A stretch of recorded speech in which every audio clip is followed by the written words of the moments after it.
ഇടതുപക്ഷം ഹൃദയപക്ഷം എന്ന നവമാധ്യമ കൂട്ടായ്മയുടെ 5ാമത് വാർഷിക സമ്മേളനം സെപ്റ്റംബർ 13-14 തീയതികളിലായിട്ട് നടക്കുകയാണ്. ഈ കൂട്ടായ്മയ്ക്ക് 5ാം വാർഷിക സമ്മേളനത്തിന് എല്ലാവിധത്തിലുള്ള ആശംസകളും നേരുന്നു. നവമാധ്യമങ്ങൾ ഇന്ന് പരമ്പരാഗത മാധ്യമങ്ങളെക്കാൾ കവിഞ്ഞ തോതിൽ നമ്മുടെ സമൂഹത്തിൻ്റെ അവബോധ രൂപീകരണത്തിൽ ഇടപെട്ടുകൊണ്ടിരിക്കുന്ന ഒരു കാലമാണ്. ലെഗസി മീഡിയ എന്നൊക്കെ നാം പറഞ്ഞു പോരുന്ന പരമ്പരാഗത മാധ്യമങ്ങളെക്കാൾ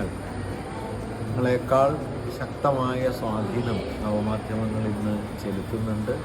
അതുകൊണ്ട് തന്നെ പുരോഗമനപരമായ സാമൂഹ്യ വീക്ഷണവും രാഷ്ട്രീയ കാഴ്ചപ്പാടുകളും ഉയർത്തിക്കൊണ്ടുവരാൻ നവമാധ്യമങ്ങളിലുള്ള ഇടപെടൽ വളരെ പ്രാധാന്യമുള്ളൊരു കാര്യമാണ്. ആ നിലയിലുള്ള പ്രവർത്തനം സംഘടിപ്പിക്കുന്ന ഇടതുപക്ഷം ഹൃദയപക്ഷം എന്ന നവമാധ്യമ കൂട്ടായ്മയുടെ പ്രവർത്തനങ്ങൾക്ക് എല്ലാവിധ ആശംസകളും നേരുന്നു. 5ാം വാർഷിക സമ്മേളനം കൂടുതൽ ഫലപ്രദമായ പ്രവർത്തനങ്ങൾക്കുള്ള വഴികാട്ടിയാവട്ടെ എന്ന് ആശംസിക്കുന്നു.